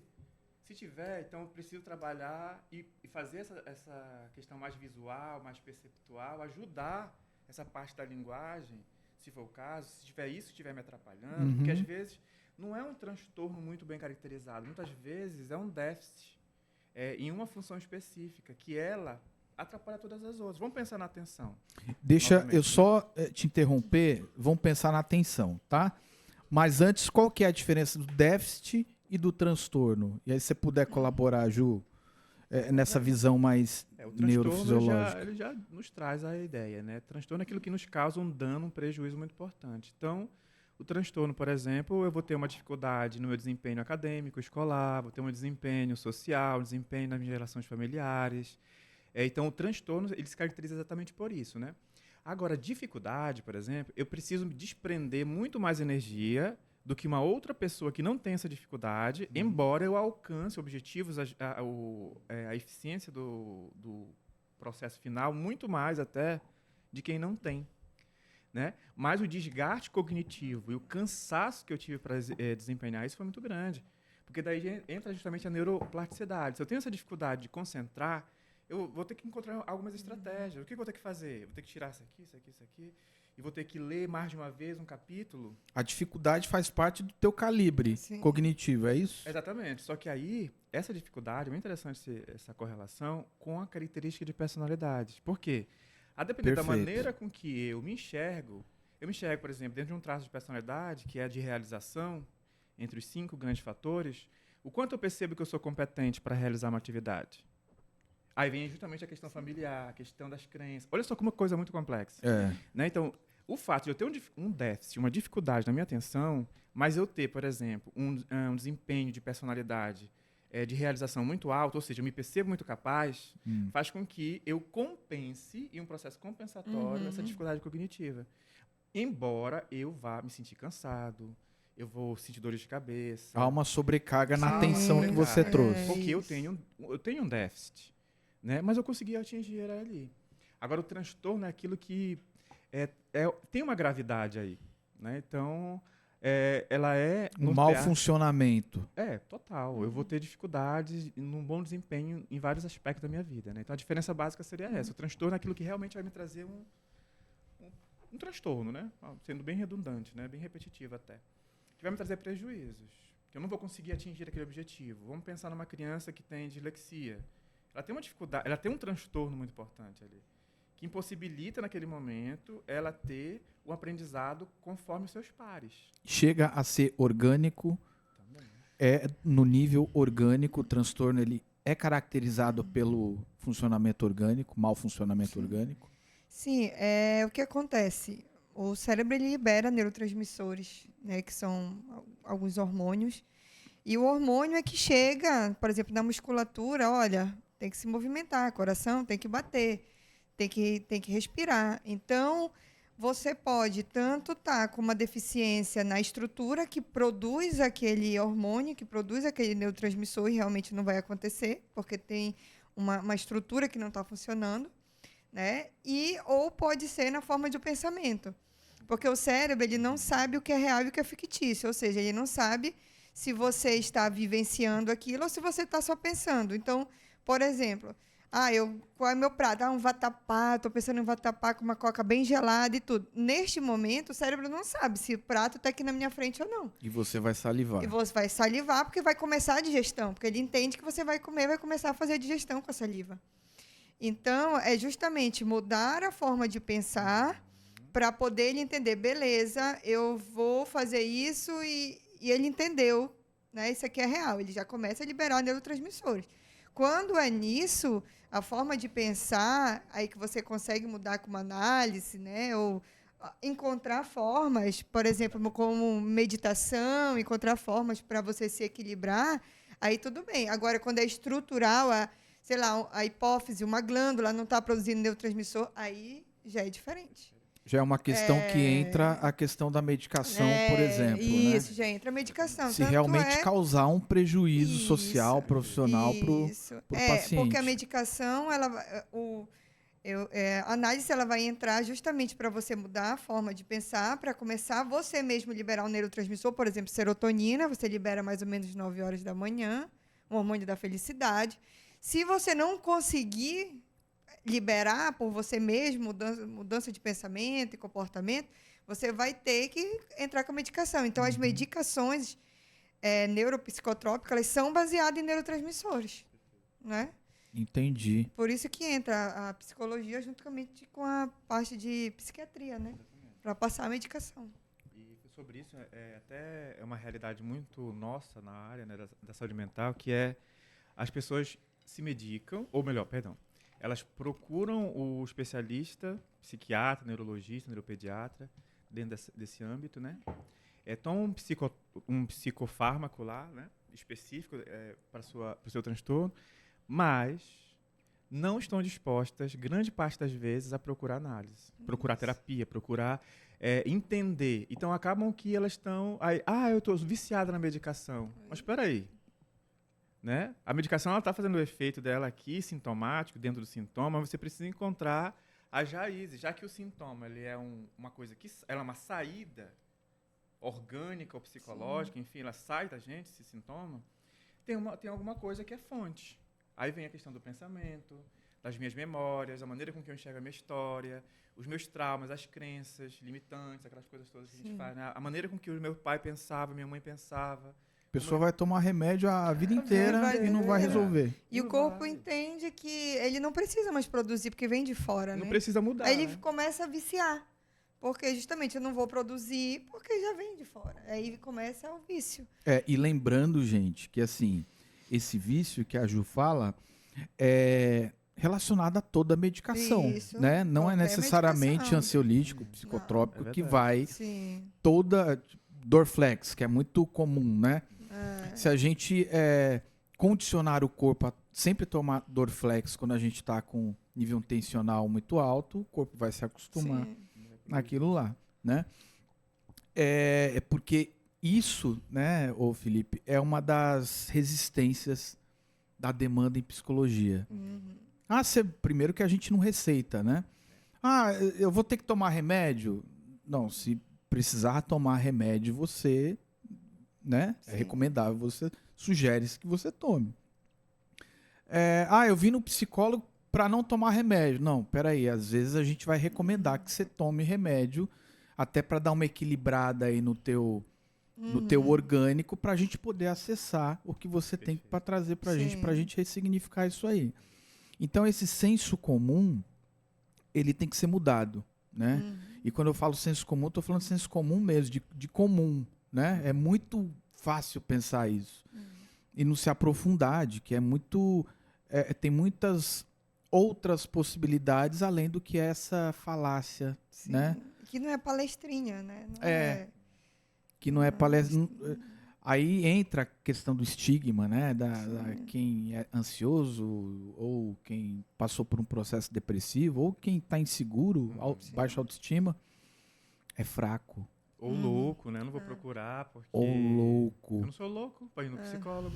Exatamente. É engraçado que até hoje tem muito isso ainda, né? A loucura, tá doido. Ixi, na época dos meus pais não tinha isso e eles sobreviveram, eles viveram. Sobreviveram, mas em que situações? Né? Em quais questões, né, emocionais e comportamentais. Não, e quando você conhece alguém, não vai me analisar, cara, eu sou, então você vai me adorar que eu sou louco, tô pensando no psicólogo. Não, Não, peraí. mesa, né? Quando a gente chega assim, tá psicólogo, olha, não vai me analisar, não. Eu já falo logo assim, olha, eu não vou analisar primeiro, porque eu não vou receber. E segundo, eu tô aqui no meu momento de lazer, então não tem psicólogo nenhum aqui. E terceira, a minha chavinha tá desligada aqui, eu não virei a chave ainda. Mas é muito comum, né? Eu falei, e aí eu já queria entrar... Vocês têm alguma colocação a fazer dessa questão neurofisiológica? Porque eu acho que a gente debateu bem, assim, né? A gente levantou uma questão não muito técnica, mas bem contextualizada sobre isso. Que exemplificou legal, né? Assim, porque você é professora de neuro, né? Você desenha a hipófisezinha lá, reparte ela. Tem pintura, Tem pintura, né? Tem desenho. Pintura? Tem porque... massinha? Não, a massinha eu acho que eu vou colocar nas próximas aulas. Né? Eu vejo os teus alunos compartilhando muito, eu sigo muitos alunos. É porque justamente a parte de memória com cores, né? Porque você lembra primeiro da cor, depois você lembra do que estava debaixo da cor, né? Tanto é que a gente grifa, né? O amarelinho, justamente para te lembrar aquilo que é importante. É a tia Ju, você faz o papel da tia Ju. Não muito. É mais a parte da memória mesmo, porque quanto mais eu marcar esse aluno de alguma forma, mais ele vai lembrar. Né? Tanto positivo quanto negativo, né? Então, aprendizagem significativa. Isso. E aí, quanto mais eu forçar ele, quanto mais ele coisas que estimule a parte emocional dele, ele vai lembrar mais. Ô, Ju, a gente devia fazer um podcast um dia sobre aprendizagem significativa. Pode ser. E práticas ativas. Pode ser. Né, não? Pode. Isso é muito importante. Isso, dá para falar sobre isso, dá para falar sobre alimentação, dá para falar dos hábitos, né, que são correlacionados à parte física, exercício físico, por que eu não consigo fazer uma atividade, fazer dieta, porque eu não consigo, porque eu tenho insônia, que isso vai gerar no meu circuito. Eu queria te perguntar uma coisa dentro do nosso tema de gestão. Vai lá.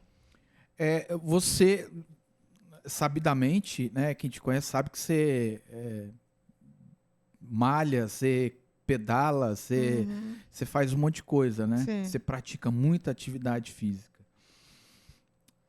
Isso faz parte da tua estratégia de gestão? Com certeza. Por quê? Porque a atividade física ela vai liberar neurotransmissores. Né? Então, os neurotransmissores, como eu falei anterior, ele que vai ativar. Então, eu melhorando o meu corpo, eu melhorando a parte da circulação do meu corpo, liberando neurotransmissores, eu sou mais ativa. Né? Eu consigo, tanto é que a atividade hoje física, a gente até conversou sobre isso, que ela está relacionada à demência, né?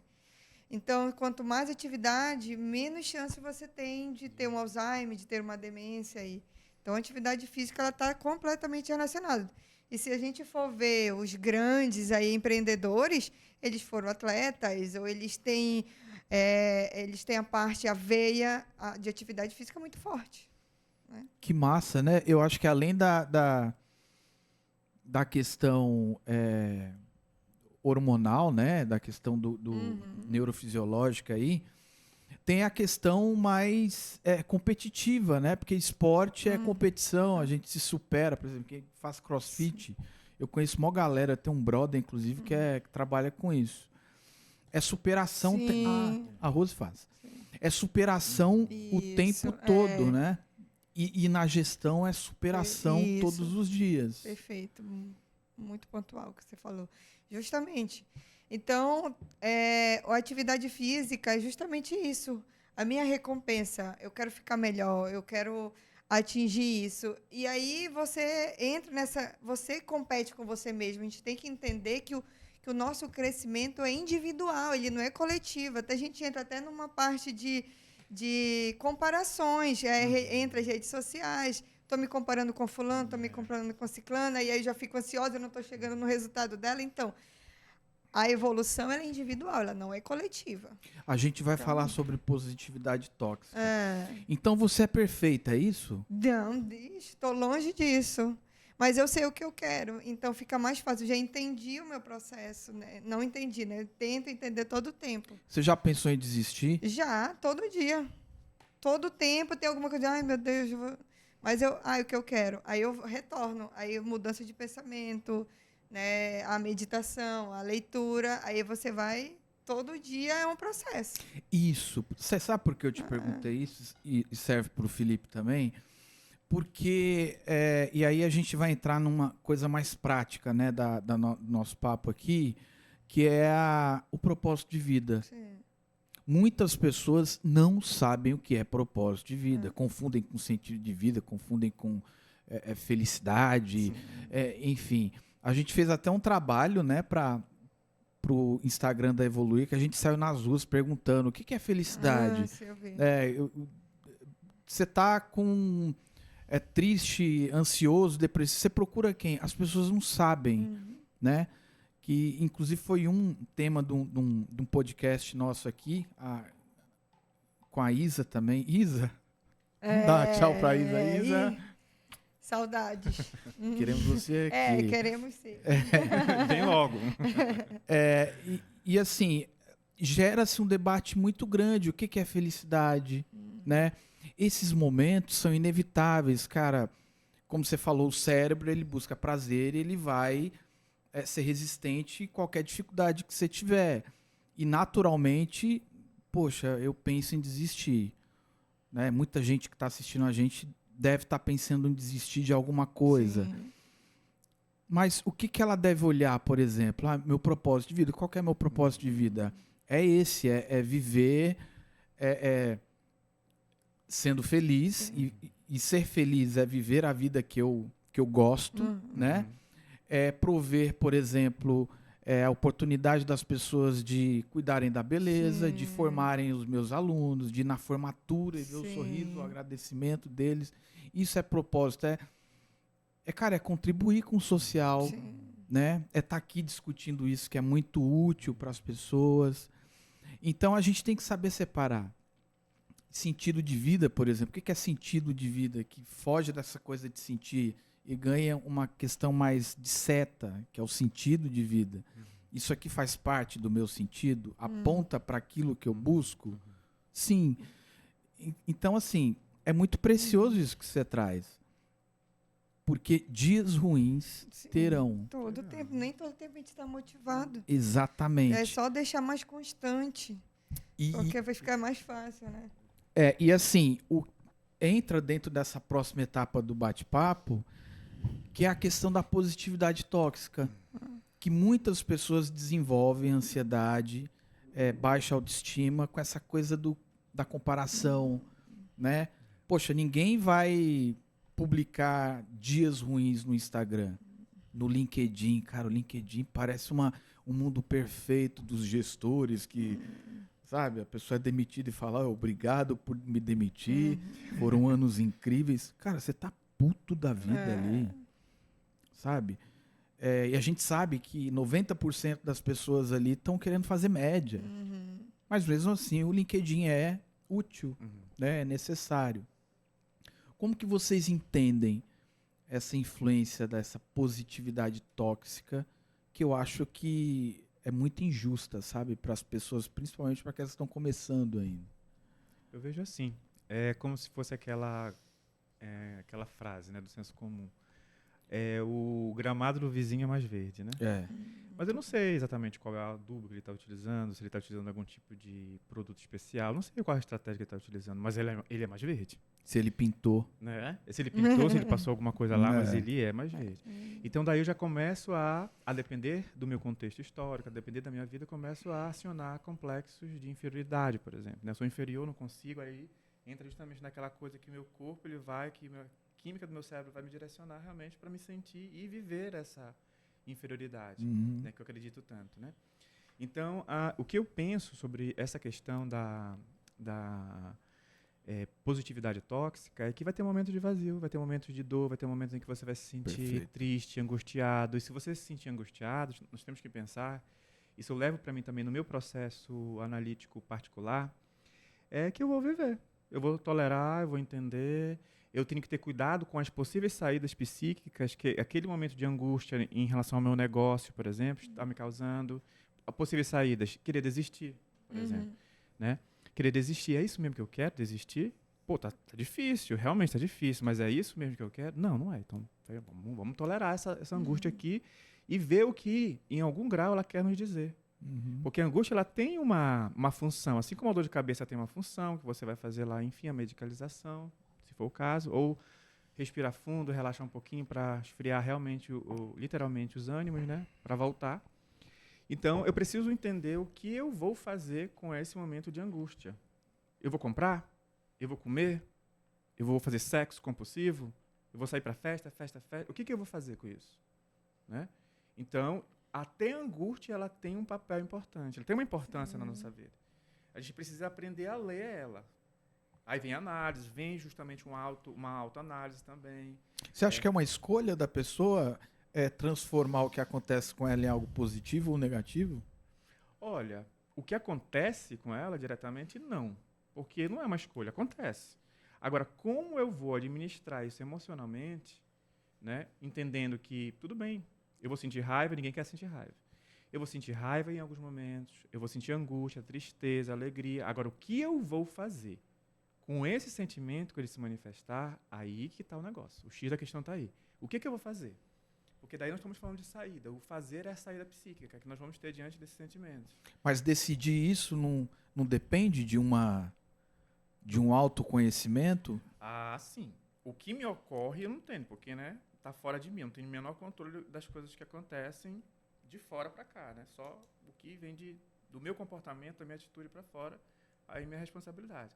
Aí sim, eu tenho uma propriedade de entender como eu funciono, de entender o que está ligado a essa maneira com que eu me relaciono com esse objeto fora de mim.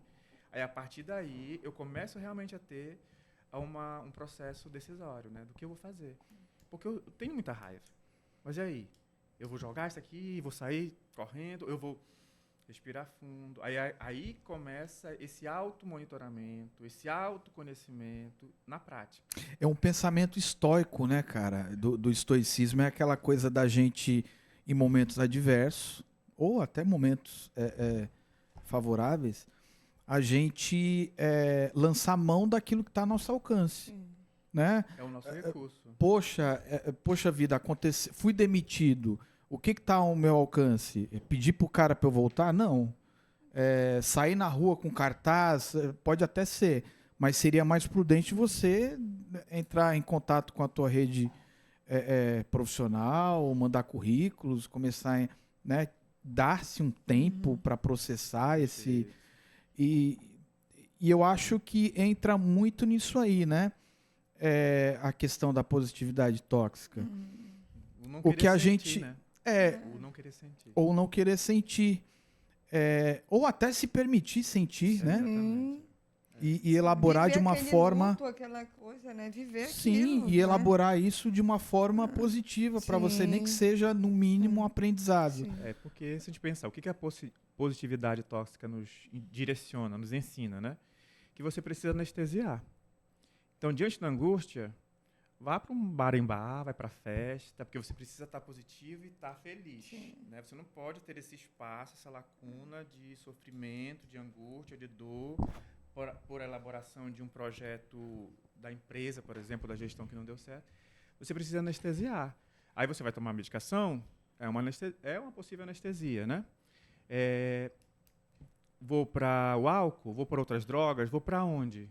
Aí nós estamos falando de saídas. Então, aí que está a questão e o cuidado com essa positividade tóxica.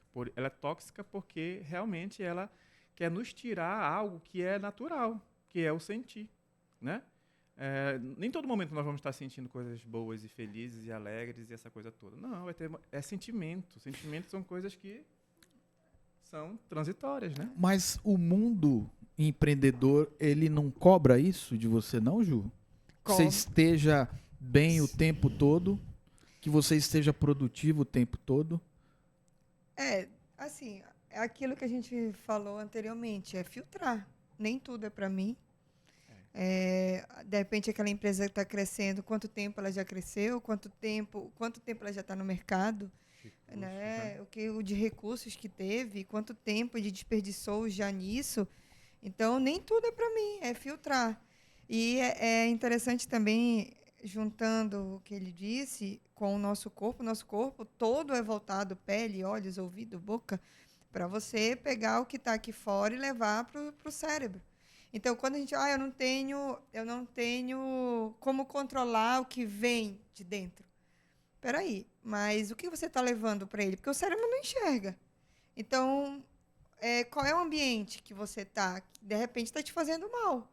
Né? Então, quando eu entendo que isso me faz mal, então, se eu quero falar, eu não dou para empreender, eu não nasci para isso, mas você fala sobre isso, você conversa sobre isso, você lê sobre isso. Então, o que eu estou levando para o meu cérebro para ele me dar uma resposta? Porque ele não enxerga, ele está olhando aqui tudo, né? Até quando a gente relaciona a parte amorosa, eu terminei uma relação, mas eu fico olhando o Instagram dele, eu fico olhando a última visualização, eu peço para uma amiga saber da vida dele. Eu estou levando informação para o meu cérebro e dizendo, olha, ele quer saber, então ele não quer esquecer. Aí manda a resposta, aí manda sofrimento, aí manda isso. E talvez o que ele mostra no Instagram não condiz com o sentimento real que ele... Que é a grama do vizinho. Né? Ele tá na festa, mas o cara pode estar lá morrendo, até pensando em você. Aí você fala, eu também vou pra festa. Isso aí. Terminar relacionamento é uma desgraça, né, cara? Acaba com o caboclo, né? A gente vai entrar nesse assunto mesmo. A gente emagrece. Eu estou super confortável para entrar nesse assunto. A gente emagrece, a gente... porque a dopamina, né? Aquela falta, aquele vício, né?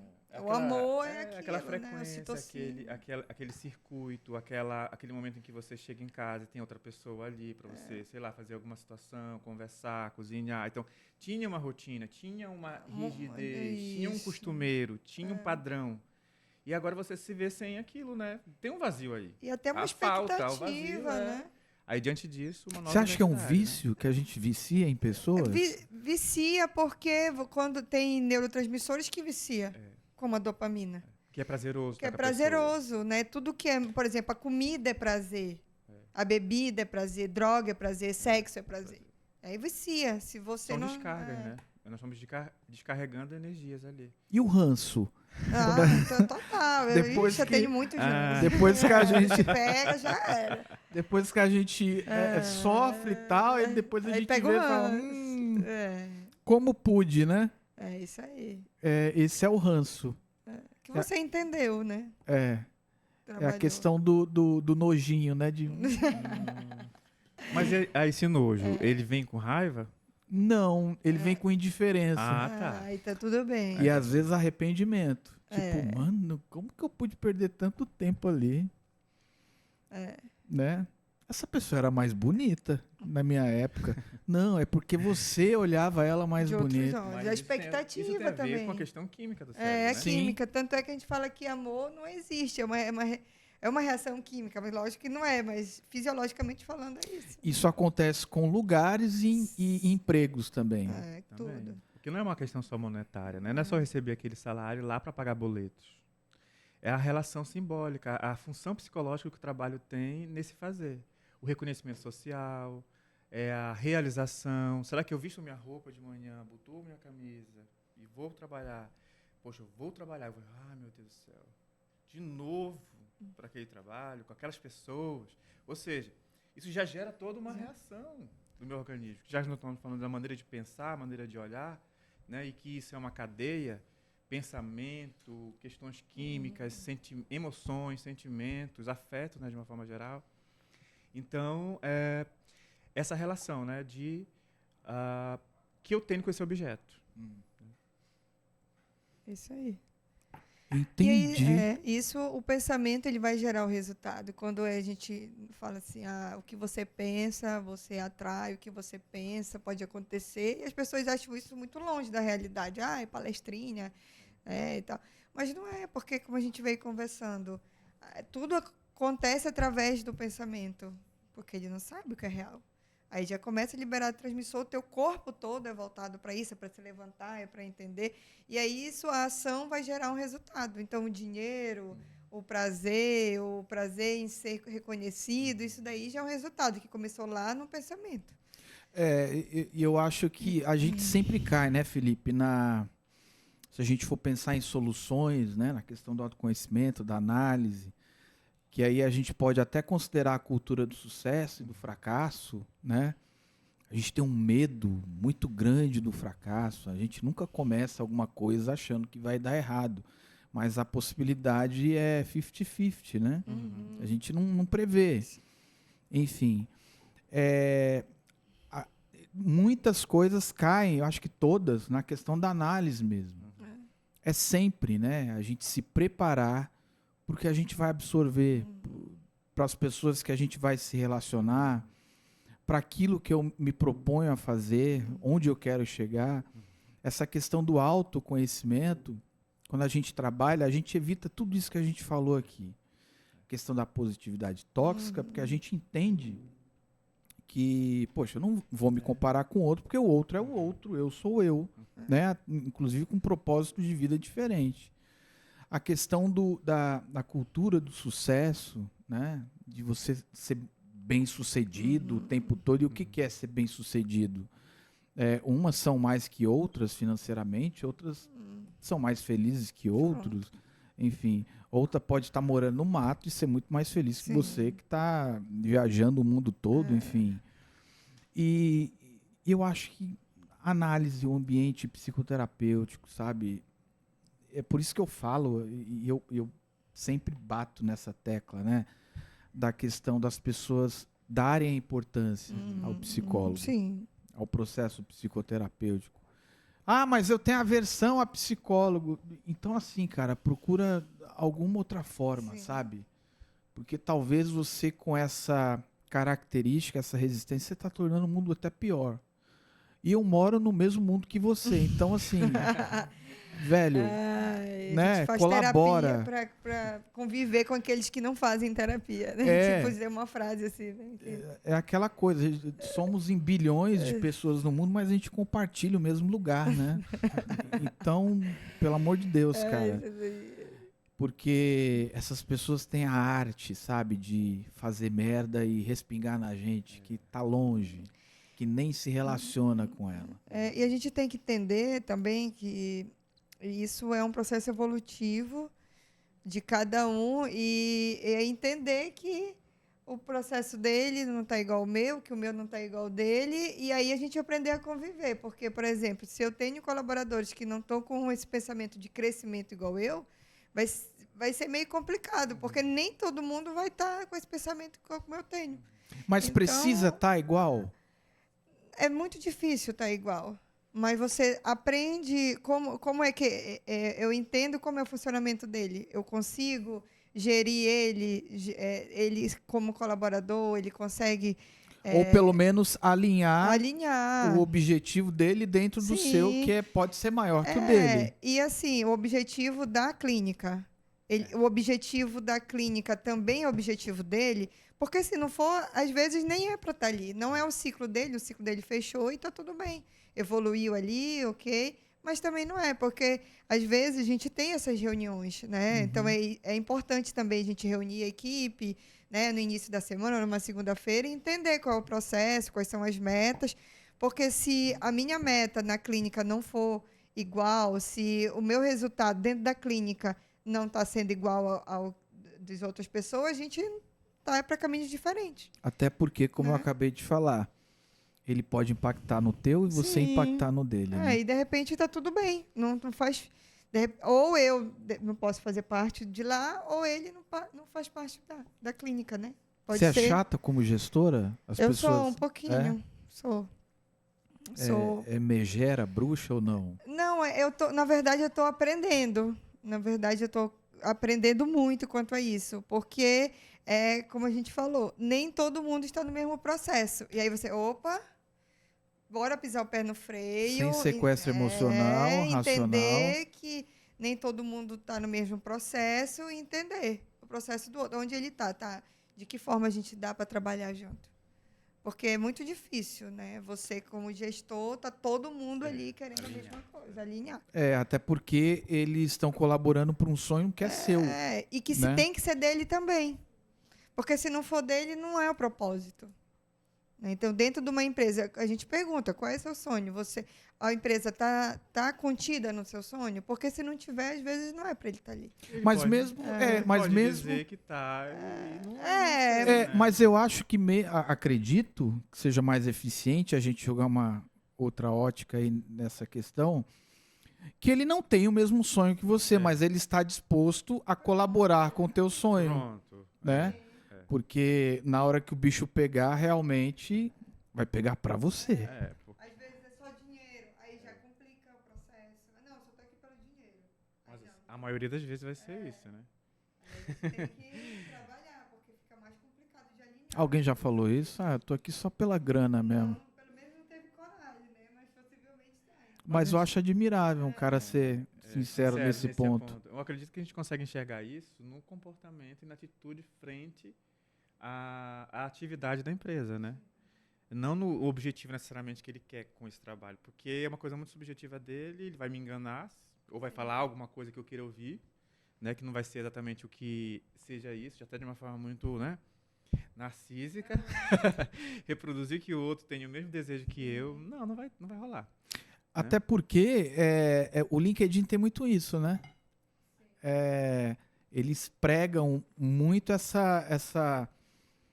Assim, o LinkedIn que eu falo são as empresas que estão, né, colocando a ideia ali de que as pessoas têm que estarem ali comprometidas, seguirem um padrão, vestir a camisa, logicamente que não seja seu caso, tá?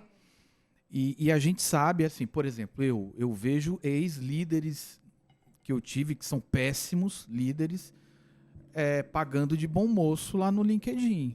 E a gente sabe que não é aquilo lá. Ou péssimas empresas que eu já trabalhei, pagando de boas moças ali. E a gente sabe que não é daquele jeito. Eu acho que aí entra de novo na questão, né? Lógico que a gente não vai fazer um processo psicoterapêutico com a empresa, a gente faz com a pessoa. Que é a pessoa realmente se reconhecer, né? E ser sincero com ela mesma. Cara, se tá dentro do meu plano de vida, passar um ano nessa empresa aqui, e eu vou ser sincero comigo, eu vou dar o meu melhor nesse um ano. Aí sim. Aí nós vamos ver nesse sentido, né, atitudes que vão estar alinhadas ao desejo desse gestor, que é o crescimento, que é, enfim. Porque talvez o desejo de um ano seja o quê? Para pagar o último semestre, o último ano de faculdade. E para ele conseguir fazer isso, ele vai ter que manter esse trabalho. Para ele manter, ele vai ter que colaborar, literalmente, né? Fazer com que eu consiga chegar naquele meu objetivo. Porque é uma colaboração, né? Monetária, né? Mas também outras funções, como a gente começou anteriormente, né? Esse trabalho não é só monetário, tem a relação. Tem um clima, tem aquela questão psicológica, a relação. Comprometimento. Existe o assédio moral, existe uma sobrecarga, existe desvio de funções. Tudo isso está atrelado também, né? A relação que eu vou ter com esse trabalho, com esse gestor, com esses colegas, com esse sistema que tem uma missão, que tem uma visão, que tem metas a serem atingidas, né? Mas você não acha que entra dentro da questão da integração e entrevista? Quando você vai entrevistar, por exemplo, um colaborador, você fala assim, mas ele não vai falar que ele vai passar um ano lá, né? Mas talvez seja interessante ter esse cara por um ano, né? Ou melhor do que aquele que passa 5 dando trabalho, né? E aí a gente encontra um sistema, né, que está muito diferente daquele pregado no LinkedIn, que é a prática. Quando você vai para a entrevista, cara, hoje eu não estou bem, vou fazer um teste psicológico, posso fazer outro dia, porque hoje eu realmente não estou legal. Não vai fazer, né? Poxa, eu estou precisando muito e meu... Não, o outro que foi indicado que vai, né? Então, há um desrespeito muito grande, né? Uma incoerência, na verdade, né?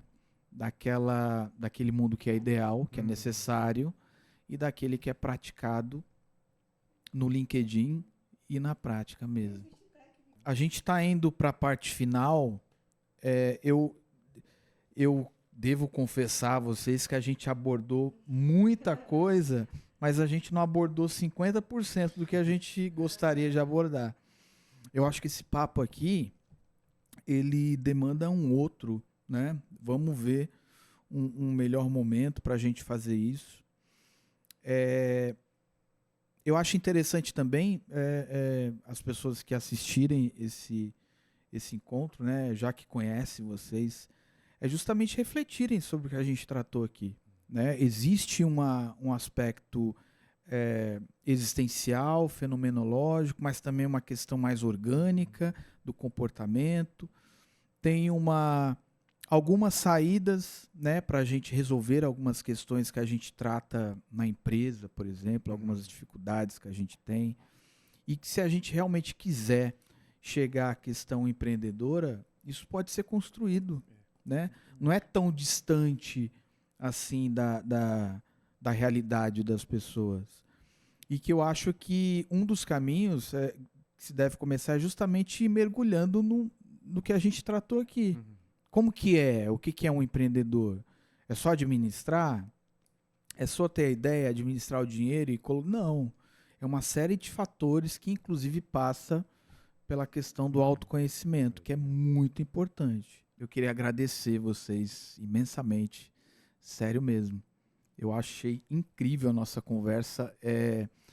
Eu acho que acho que nós, psicólogos, a gente devia promover mais isso, sabe? Tá faltando esses canais assim para acessibilizar mais assuntos relacionados à realidade das pessoas mesmo, sabe? Eu adoraria que isso fosse bem divulgado, assim, sem ego nenhum. E isso saiu não, né? Mas é porque ficou parecendo uma descarga, né?